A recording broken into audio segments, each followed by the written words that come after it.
देखो fundamental of economics का जो सैंपल पेपर दिया हुआ आपका, अपने उसको डिस्कस कर रहे हैं। तो पहला question, the technique of observing and the behaviour of a system under several alternative conditions in an artificial setting is known as.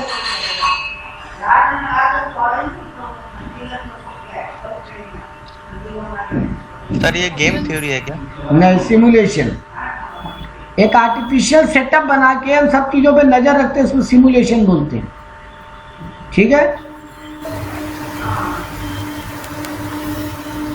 Which of the following is not a function of manager? Designing. Yes. A systematic evaluation of functioning, performance and effectiveness of a management of organization is known as management के। Yes, management के काम को evaluate कर रहे हैं, मतलब हम management का ऑडिट कर रहे हैं। The technique that involve use of brain to find different ideas which can be solve as a critical problem. Creative technique. Creative technique, जहां ब्रेन का यूज होगा वो क्रिएटिविटी हो। ठीक है। नहीं नहीं नहीं नहीं नहीं, नहीं। ये participate all of the above होगा। पार्टिसिपेट करके डिस्कशन करना भी तो ब्रेन वर्क ही है, और कोई प्रॉब्लम का सॉल्यूशन ढूंढना, ऑल ऑफ द अबव होगा। Dash is an organizational structure, is the simplest form and has clear line of authority and ease of decision making. सबसे easiest form of वर्टिकल। हाँ, line organisation. Line organisation सबसे नहीं, line तो informal में हो गया। Vertical. Simplest form and is clear lines. अच्छा, clear lines of authority बोली थी, लाइन ऑर्गेनाइजेशन। ठीक है। वो नहीं, करेक्ट तो वर्टिकल होगा, वर्टिकल होगा। लाइन ऑर्गेनाइजेशन इनफॉर्मल होता है, हॉरिजॉन्टल हो गया, दो अलग अलग मैनेजर आपस में बात कर रहे हैं। ठीक है, यहाँ अथॉरिटी का बात ही नहीं होगा। वर्टिकली हुआ ऊपर से नीचे है, नीचे से ऊपर, जहाँ पे क्लियर लाइंस है। क्योंकि लाइन ऑर्गेनाइजेशन इनफॉर्मल होता है, वहां पर ये डिसाइड नहीं हो सकता कि कौन किसका बॉस है। ये वर्टिकल में पॉसिबल है क्योंकि वर्टिकल फॉर्मल होता है। ठीक है। Decisions into programmed decisions and non program decision is adopted by. Writer का नाम देखना है। ये ड्यूकरी था जो नॉन प्रोग्राम और प्रोग्राम डिसीजन को सेपरेट किया था। विच ऑफ द फॉलोइंग, ये राइटर्स का नाम वाला बात याद मत करो बड़े बैठ के, एक का दुक्का आएगा उतना आप नहीं कर सकते। जो यहाँ पे एमसीक्यूज में आ रहा है केवल उनको भी कर लोगे तो बहुत है। विच of the following is not a external source of recruitment. इनमें से कौन सा एक्सटर्नल सोर्स ऑफ रिक्रूटमेंट नहीं है? Option D. B, casual caller. नहीं, promotion.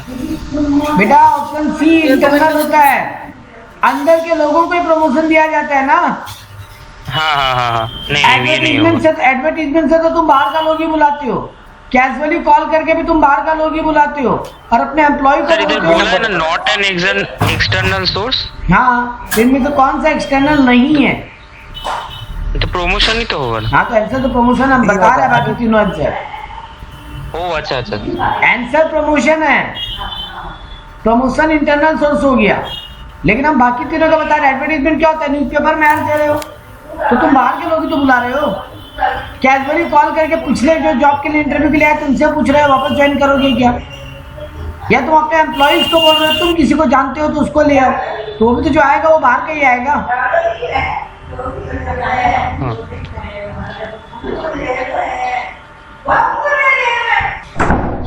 Dash means dispersal of authority throughout the organisation. पूरे ऑर्गेनाइजेशन में अथॉरिटी का बंटवारा करने को क्या बोलते हैं? डिसेंट्रलाइजेशन। और विद इन अ ग्रुप और खाली कब delegation. Dash develop continuum for system of management होगा रेनिसेस Likert. Dash leadership style may be appropriate when subordinate are uneducated, unskilled and submissive. Leadership style कितना होता है? 3, ऑटोक्रेटिक, डेमोक्रेटिक और free range. Autocratic क्या होता है? Hitler type rule. हम जो बोल दिए चुपचाप फॉलो करो, अपना दिमाग मत लगाओ, वो ऑटोक्रेटिक. डेमोक्रेटिक या पार्टिसिपेटिव मतलब मेजोरिटी रूल चलेगा, सबसे बात करेंगे, सब जो बोलेगा वही फॉलो करेंगे. और फ्री रेंज मतलब पूरा एम्प्लॉइज पे छोड़ दिए, जाओ तुम ही लोग डिसाइड करो. पढ़े हो ना कॉमर्स में, बीएसटी या कॉमर्स जो भी आप पढ़े हो. हाँ सर. तो वहां पे ये कौन सा हुआ, कौन से वाला स्टाइल बेटर होगा? जहाँ तुम्हारा एम्प्लॉय एकदम अनपढ़ गंवा रहा है, अनस्किल्ड है, काम जानता नहीं है, एकदम ऑटोक्रेटिक. ऑटोक्रेटिक. क्योंकि वहां उनसे डिस्कस करके हासिल क्या करोगे? कुछ नहीं. तो वहां पे बस उनको बोलो, जो बोले चुपचाप फॉलो करो. Which of these is associated with a monopolistic competitive market? इनमें से कौन सा मोनोपोलिस्टिक में होता है? Product differentiation, homogeneous, normal in short run, single buyer. Single buy. Product differentiation. नहीं सर, वो प्रोडक्ट मोनोपोलिस्टिक नाम से मोनोपोली का भाई लगता है, लेकिन है किसका भाई? परफेक्ट कंपटीशन का. ओ हाँ तो ये मेरा लाइन कभी भूलना मत, बहुत कुछ में बच जाओगे. एक ही फर्क, दो ही मेन फर्क है मोनोपोलिस्टिक और परफेक्ट कंपटीशन में. सिमिलरिटी क्या है सर? दोनों में एक सिमिलरिटी है, large number of seller, large number of buyer. दोनों में 2 डिससिमिलरिटीज है. एक, प्रोडक्ट दोनों में डिफरेंशिएट होगा. परफेक्ट कंपटीशन में प्रोडक्ट होमोजीनियस होता है, सेम डिट्टो प्रोडक्ट. मोनोपोलिस्टिक में नहीं होता. मेरा एग्जांपल भी था, बंगाली काकू की मिठाई का दुकान और हल्दीराम पंचभोग बड़ा वाला मिठाई का दुकान, ब्रांडेड. दोनों प्रोडक्ट अलग, दोनों का लार्ज नंबर ऑफ बायर है, लार्ज नंबर ऑफ सेलर है ना. इंडिया में छोटा बंगाली काकू का मिठाई का दुकान बहुत है. वैसे इंडिया में हल्दीराम, पंचभोग, काली गोदाम, राधा वल्लभी, ये सब बहुत है. हाँ सर. हाँ तो बेटा जी ये परफेक्ट कंपटीशन में भी यही है, मोनोपोलिस्टिक में भी है. लेकिन फर्क क्या है सर? यहाँ एक बहुत बड़ा फर्क है. बंगाली काकू की मिठाई का दुकान में मिठाई दोनों ही बेच रहा है, प्रोडक्ट हेट्रोजीनियस नहीं है. हेट्रोजीनियस मतलब टोटली डिफरेंट. सर यहाँ टोटली डिफरेंट नहीं है, ऐसा नहीं है बंगाली काकू का दुकान जो मिठाई बेचता है वो छोटा वाला दुकान नहीं बेच रहा है. कोई ऐसा एग्रीमेंट नहीं हुआ है. सर दोनों ही संदेश बेच रहा है, दोनों ही रसगुल्ला बेच रहा है, दोनों ही चमचम बेच रहे हैं. लेकिन दोनों का प्रोडक्ट का टेस्ट, क्वालिटी, साइज में डिफरेंस है कि नहीं? हाँ यही है प्रोडक्ट डिफरेंशिएशन. और दूसरा डिफरेंस क्या है मोनोपोलिस्टिक और परफेक्ट कंपटीशन में? सब परफेक्ट कंपटीशन में हम लोग बोलते हैं नो एडवर्टीजमेंट कॉस्ट, लेकिन मोनोपोलिस्टिक में सॉलिड एडवर्टीजमेंट कॉस्ट है कि नहीं? हाँ ठीक है सर. तो ये है आपका दोनों में फर्क. तो यहाँ पे प्रोडक्ट डिफरेंशिएशन आंसर है. Next, the internal business environment includes the factors. इनमें से कौन सा इंटरनल बिजनेस का फैक्टर है? Business philosophy and business priorities, management structure, capital structure, all of the above. All of the. Internal factor हो गया business के अंदर की बातें जो बिजनेस की इफेक्ट करती है. तुम्हारा कॉमर्स का चैप्टर 3 पढ़े होगे आई थिंक. तुम लोग बीएसटी था कि कॉमर्स था? कॉमर्स. मेरा बीएसटी था सर.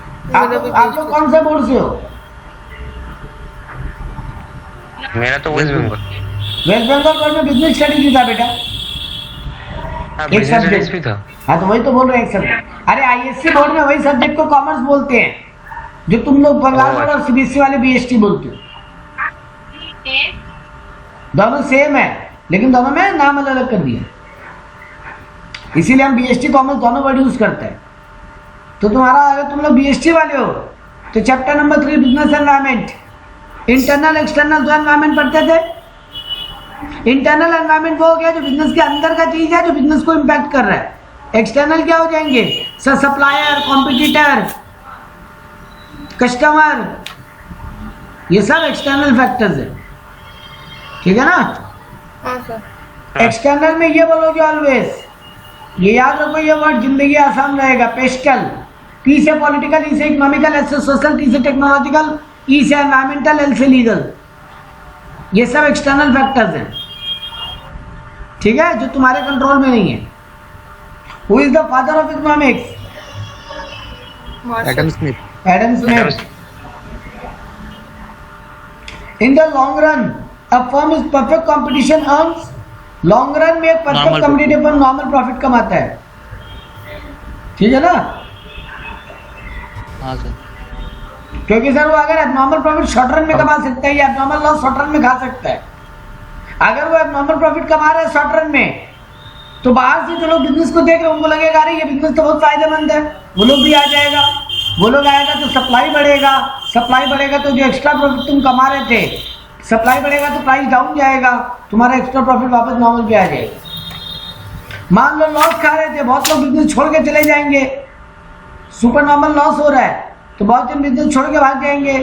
जैसे ही वो लोग बिजनेस छोड़ के जाएंगे सप्लाई कम हो जाएगा, सप्लाई कम होगा प्रोडक्ट का प्राइस बढ़ जाएगा, वापस तुम नॉर्मल प्रॉफिट पे आ जाओ। मतलब घूम फिर के लॉन्ग रन में परफेक्ट कॉम्पिटिटिव बिजनेस में नॉर्मल प्रॉफिट का सिचुएशन आ ही जाएगा। यही पढ़ाए थे? हाँ सर। चलो हो गया। हाँ। नेक्स्ट आ जाओ। EXIM bank authorised to raise the loan from. Option कुछ और भी है, क्वेश्चन कुछ और भी है। ये क्वेश्चन गलत है बेटा, ठीक है? अरे यहाँ पे पूछ रहा है एक्सपोर्ट इंपोर्ट बैंक जो है ना, उसको कहाँ से लोन लेने का ऑथराइजेशन है? और ऑप्शन क्या दिया? Staffing, selection, recruitment, training. इसका या तो क्वेश्चन बनता, अब पता नहीं क्या क्वेश्चन बनता है, इसका आंसर क्या बनता है वो बता सकता है। एक्सपोर्ट इंपोर्ट बैंक को कहां से लोन लेना ऑथराइज्ड है? एनीवन? आरबीआई। हाँ, आरबीआई से और पब्लिक फाइनेंस से भी लोन ले सकता है, ठीक है? डिपॉजिट जो बोलते हैं, पब्लिक डिपॉजिट। अच्छा। Who conducted an extensive survey of management style and pattern in large number of organization? इसका आंसर भी है लिकर्ट्स एंड एसोसिएट, ठीक है? What strategic factors should manager has to consider while evaluating an alternative? कौन से factors को वो ध्यान दे जब वो कोई ऑल्टरनेटिव को इवेलुएट कर रहे हैं? सर दोनों ही देना चाहिए ना। हाँ, टेंजिबल इंटेंजिबल सारे फैक्टर को देखेगा सर, है ना? जो चीज मेजरमेंट में पॉसिबल है उनको तो देखेगा ही, जो चीज मेजरमेंट में पॉसिबल नहीं है लेकिन इम्पैक्ट तो चेक करेगा ही। जैसे क्वालिटी ऑफ द गुड्स का कोई मेजरमेंट नहीं होता, तुम्हारे स्टाफ के स्किलनेस का कोई मेजरमेंट नहीं होता, लेकिन सर देखना तो उनको ही पड़ेगा डिसीजन लेते। पर्ट का फुल फॉर्म क्या होता है? ये टेक्निक है, याद करो, इवैल्यूएशन का। हाँ सर। हाँ सर, तो 4 नंबर होगा, program evaluation review technique.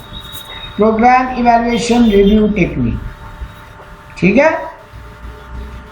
The first step in decision making process is analyzing the problem, selecting the alternative, evaluation each alternative, identification of the problem.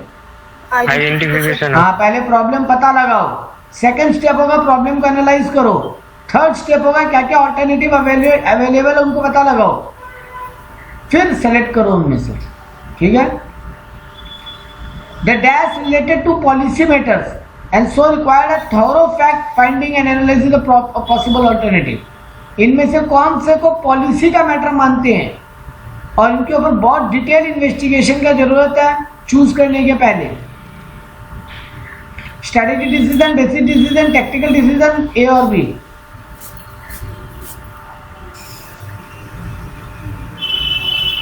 बोलो।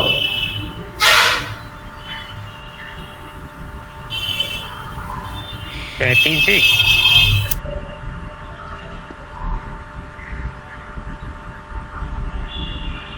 यस, स्ट्रेटेजिक डिसीजन में आपको policy matters, strategy बनाना मतलब policy बनाना हो गया ना,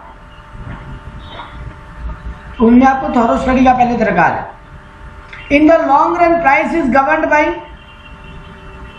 cost of production, demand supply force. Long run में cost of production का impact नहीं होता, लॉन्ग रन में डिमांड सप्लाई का फोर्स से बात होता है, ठीक है? Assuming two markets where the price discriminating monopoly sell its product, the equilibrium condition in such situation will be C number, तीनों है, दोनों एक दूसरे के इक्वल हो और वो लोग मार्जिनल कॉस्ट के भी इक्वल हो। ठीक है ना, दो अगर ऑल्टरनेटिव है। इक्विलिब्रियम कब होगा? इक्विलिब्रियम जब दोनों ऑल्टरनेटिव एक दूसरे के इक्वल रेवेन्यू दे रहा हो और वो रेवेन्यू कॉस्ट के इक्वल हो। ठीक है, हाँ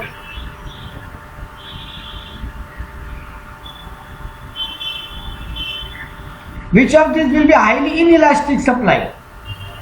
हाईली इनइलास्टिक मतलब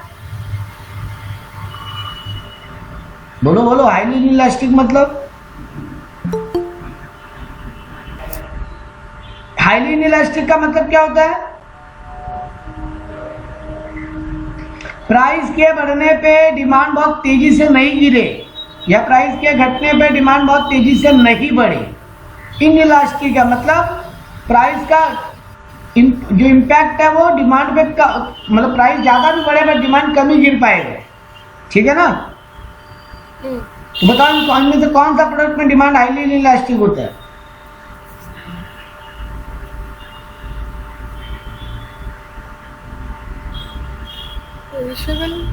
पेरिशेबल गुड्स में, क्योंकि प्राइस अगर बहुत तेजी से गिर भी गया, टमाटर का एग्जांपल देते हैं, प्राइस अगर बहुत तेजी से गिर गया तुम क्या 100 केजी टमाटर घर पे लाके रख दोगे? अगर टमाटर 1 रुपया किलो मिलने लग गया तो नहीं, क्या करोगे? लाके खराब हो जाएगा सर।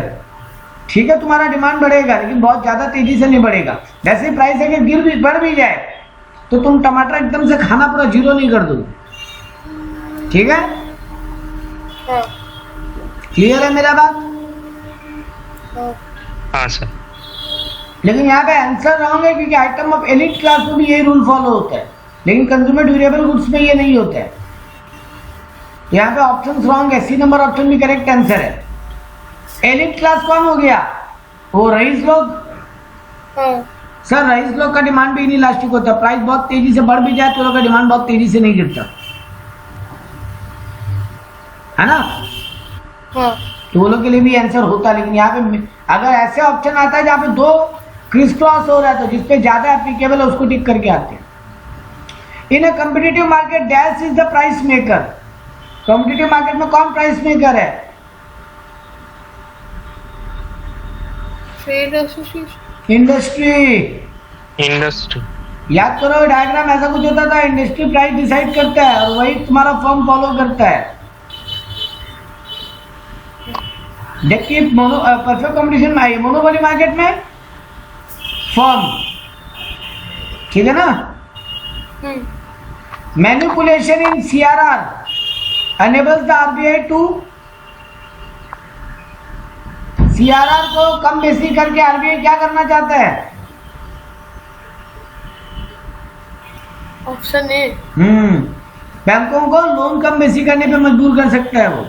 सीआरआर घटा देगा, बैंक के पास ज्यादा फंड हो जाएगा, बैंक ज्यादा लोन दे पाएगा। सीआरआर बढ़ा देगा, बैंक के पास कम फंड होगा, बैंक कम लोन दे पाएगा, है ना। ये वाला आंसर क्लियर है सबको? हाँ सर। हाँ तो ऑप्शन ए है। Next one, the term S in pastel is social economy. Social economic. ठीक है, perfect competition and monopolistic competition are having a common assumption। इनमें से कौन सा दोनों का कॉमन assumption है? प्रोडक्ट इज होमोजीनियस, है क्या कॉमन?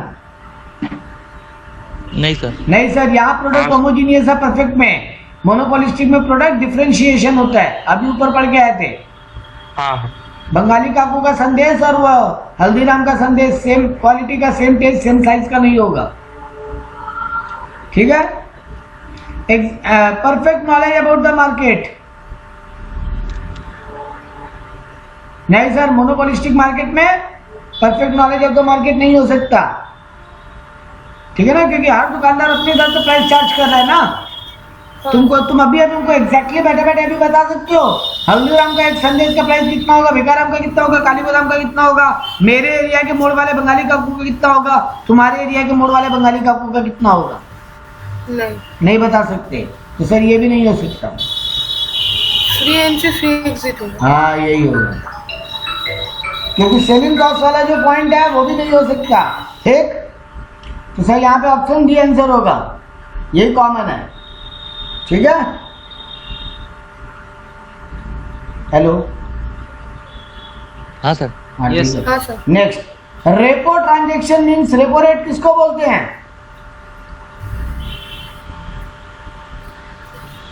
सर जो शॉर्ट रन के लिए जब बैंक आरबीआई के पास पैसा जमा करता है, सॉरी उसका इंटरेस्ट। नहीं, वो तो रिवर्स रेपो हो गया। शॉर्ट रन में जब आरबीआई बैंक को लोन देता है, हाँ सर, उसका इंटरेस्ट तो उसका इंटरेस्ट रेट को बोलते हैं। यहाँ पे ऑप्शन है,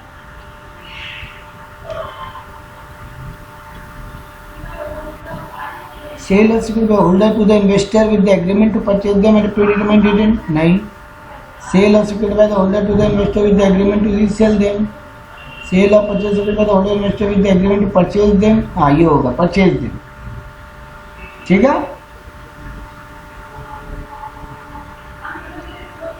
आरबीआई परचेज करेगा ना, आरबीआई तुमको बोलेगा तुम परचेज करो, नहीं आरबीआई तुमसे परचेज करके तुमको बोलेगा ये लो पैसा। A firm that makes a profit in excess of normal profit is earning super normal profit. Super normal profit. Given a reserve ratio of 20% in the initial deposit of ₹1,000 in a banking system would create a secondary deposit of, अगर हम 1000 रुपया bank में जमा करें, 20% reserve ratio है, 4000 sir. हाँ तो 1000 divided by 20, वही फॉर्मूला होगा ना, इनिशियल डिपॉजिट बाई, नहीं 1000 डिवाइड बाई 20 करोगे तो कितना आएगा?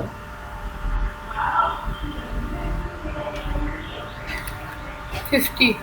5000 आएगा ना, 20%। 50 आ रहा है। अरे बाबा 20%, और 20%। हाँ 5000 आएगा तो 1000 तो स्टार्टिंग का 5000, तो हाँ 5000 आ रहा है टोटल डिपॉजिट, हाँ आंसर 4000 होगा। टोटल 5000 हाँ, डिपॉजिट आ रहा है, 1000 1000 तो माइनस कर देंगे ना, सेकेंडरी डिपॉजिट पूछा है तुमसे, तो एक्स्ट्रा कितना क्रिएट हुआ 1000 से 4000 और क्रिएट हो गया, 4000। टोटल 5000 बना ना, ठीक बात है। The supply function of a particular product is S equal to SX by PX plus, ये सप्लाई का इक्वेशन होता है, जहाँ पे PX का मतलब प्राइस है और क्वांटिटी सप्लाइड है 2, क्वांटिटी सप्लाइड निकालना है अगर प्राइस 2 रुपया हो तो। सर 5PX प्लस 3 है ना, P का वैल्यू अगर दे दिया पुट कर दो तो सॉल्व करोगे तो कितना आएगा? 5 2 10 प्लस 3 13 ना, 13। 23 सर, 23। 23 कैसे आएगा भाई? 13 ना। 5 into 4 plus 3। 4 कहाँ बोला, 2 बोला प्राइस की, 4 कहाँ से निकाले? 4 कहाँ से आया बता तो? वो अच्छा सर, 2 है सर। हाँ 2 है यहाँ पे, प्राइस 2 रुपये है बोल रहे हैं, ठीक है? हाँ सर। हाँ हाँ। हाँ तो 5 2 10 प्लस 3 13, तो तुम्हारा सप्लाई कितना हो जाएगा? 13। Which of the following is not a dimension of वकाफू? वकाफू क्या था?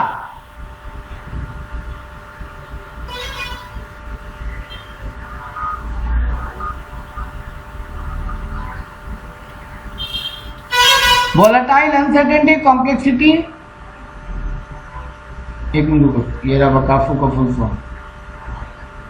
Volatile, uncertainty, complexity, ambiguity.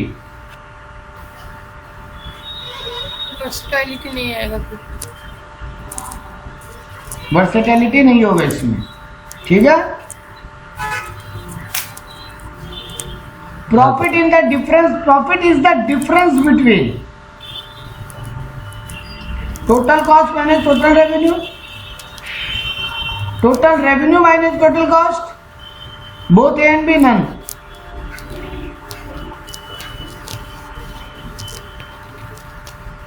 B number होगा सर। देख हिसाब से भी होना चाहिए, लेकिन यहाँ पे बेटा माइनस नहीं बोला, एंड बोला है, रेवेन्यू कॉस्ट का डिफरेंस या कॉस्ट रेवेन्यू का डिफरेंस, बात तो एक ही हुआ।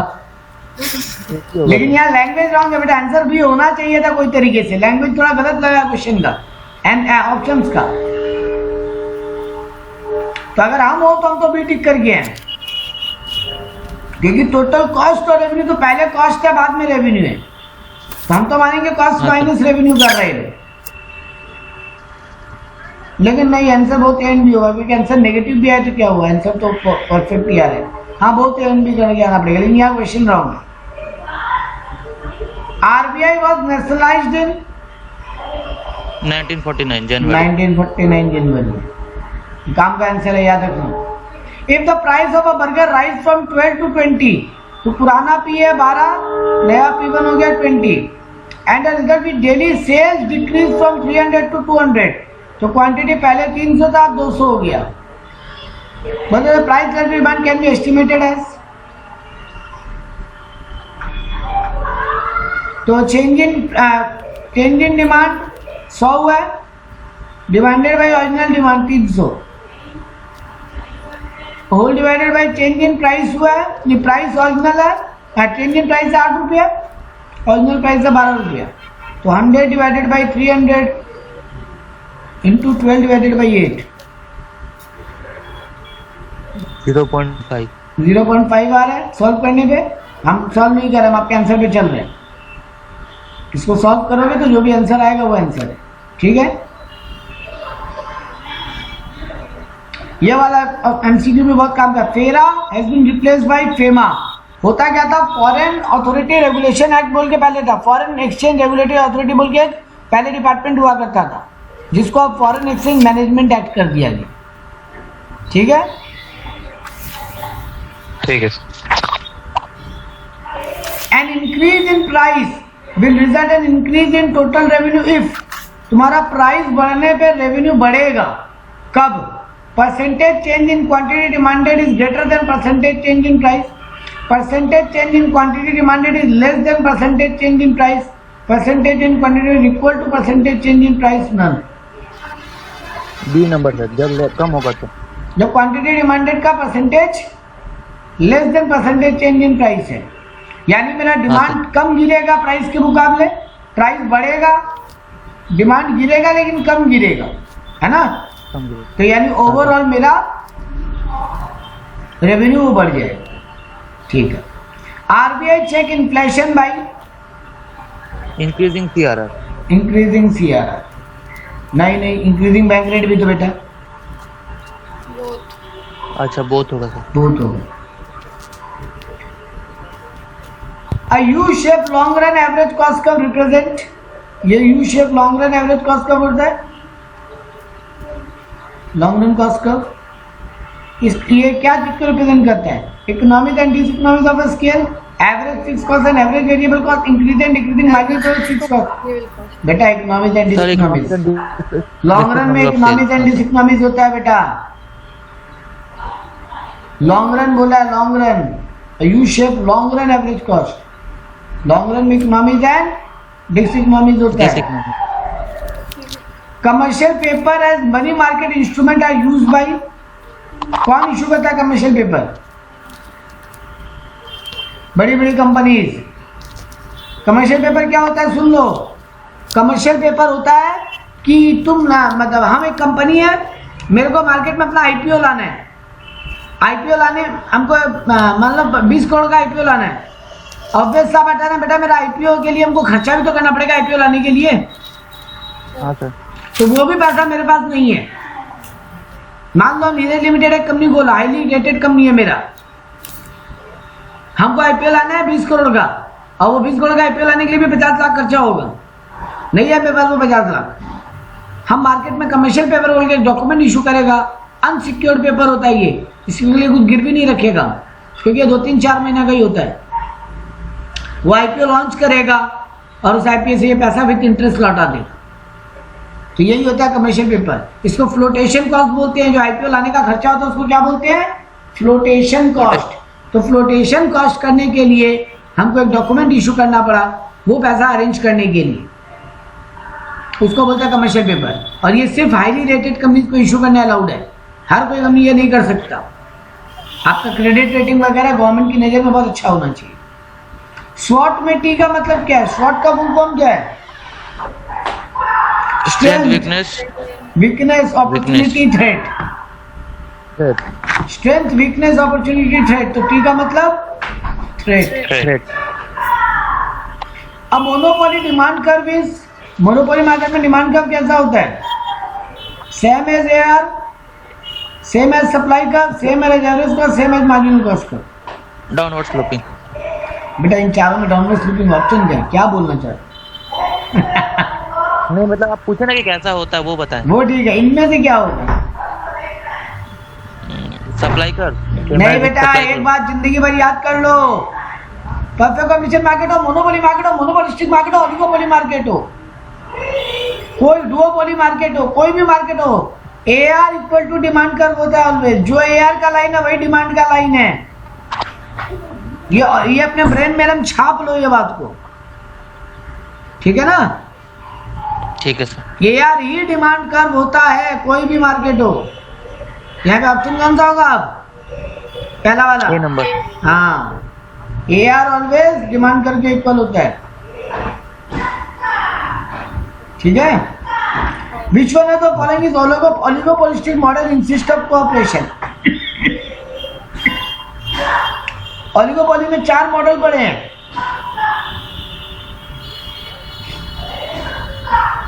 Sir C number. C number collusive oligopoly को मॉडल कोऑपरेशन का बात करता है। If the price elasticity of demand for wine is estimated to be -6, when a 20% increase in price of wine will lead to dash in quantity demanded of wine at the price.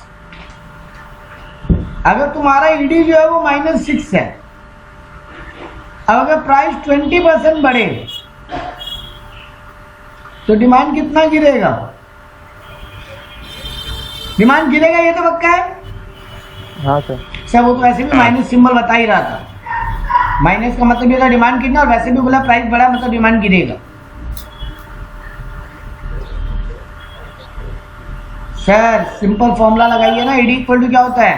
Percentage change in price divided by percentage change in quantity, sorry quantity by price, sorry, ठीक है? ED का answer है -6 equal to percentage change in demand, तो हमको निकालना ही है, और percentage change in price given है 20। ये 20 इधर जाएगा तो 20% इंटू 6 कितना होगा? 12%, है ना? हाँ सर। और ये 12% इंक्रीज की डिक्रीज? डिक्रीज। हाँ, सब प्राइस बढ़ रहा है, डिमांड गिरेगा ऑब्वियसली, ठीक है? The market state that satisfying all the essential feature of a perfect competitive market except identity of product is known as, कौन सा मार्केट है वो जहाँ पे एक परफेक्ट कॉम्पिटिटिव मार्केट का सारा फीचर मैच करता है, खाली प्रोडक्ट का आइडेंटिटी को छोड़ के? मोनोपोलिस्टिक। यही तो डिफरेंस पहली बार से पढ़ाते हुए आ रहे हैं कि दोनों में प्रोडक्ट डिफरेंट होता है सर, ठीक है? बाकी फीचर्स वो परफेक्ट कॉम्पिटिशन से मोटा मोटी मैच करते हैं, ठीक है? Which of the following is objective of business? All of this. All of them. Which is the apex bank of agriculture credit in India? NABARD. NABARD. Yes. The component of micro business environment are, micro business किसको बोलते हैं इनमें से? इनमें से कौन कौन सा माइक्रो बिजनेस का कंपोनेंट्स है? Form and consumer market organisation, all of them. Model of modes of production work propounded by, again writer का नाम देखना पड़ेगा सर। ये वाला किए हैं पहले, कार्ल मार्क्स होगा। कार्ल मार्क्स होगा, चलो ठीक है। Reserve repo, reverse repo means जो आरबीआई, जो बैंक्स आरबीआई के पास अपना पैसा डिपॉजिट करता है, कमर्शियल बैंक जब आरबीआई के पास अपना पैसा जमा करता है उसको बोलते हैं रिवर्स रेपो, ठीक है ना? हाँ सर। तो बैंक्स आरबीआई के पास अपना पैसा जमा कैसे करेगा? आरबीआई बदले में क्या देगा उनको? कोई सर्टिफिकेट, कोई सिक्योरिटीज, हाँ हाँ ठीक है, तो कौन दे रहा है? जो पैसा ले रहा है वो दे रहा है। हाँ सर। अब पढ़ो ऑप्शंस को। Sale of security by the holder of the investor with the agreement to purchase them at a predetermined rate and date. वापस हम तुमसे बाद में ले लेंगे एक फिक्स रेट और फिक्स डेट पे। यही तो हुआ। आगे बोल रहा है ये सिक्योरिटीज रख लो, हमको पैसा दे दो। तुम जिस दिन वापस देने आओगे मैं इस डेट पे तुमसे वापस ले। सर ये बात झूठ है, सर ये बात झूठ है। पहले से रेट और डेट प्री डिटरमाइंड हो ही नहीं सकते। योगा उस दिन मार्केट का जो रेट होगा उस पे लेंगे। अरे आरबीआई बेवकूफ है, 2 साल बाद पैसा वापस लेने का बात करेगा, 6 महीना बाद पैसा वापस लेने का बात करेगा और आज ही रेट फिक्स कर देगा। किस रेट पे वापस लेंगे? नहीं सर, आरबीआई चाहे सिक्योरिटीज इशू करे चाहे वापस ले, जो मार्केट रेट होता है उसी पे बाइंग एंड सेलिंग होगा।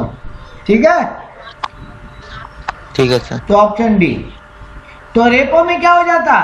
आरबीआई ये दे रहा है और रिवर्स रेपो में आरबीआई वापस लेने का बात कर रहा है। ठीक है, हाँ सर। तो ये हुआ आपका ये इकोनॉमिक्स के आंसर।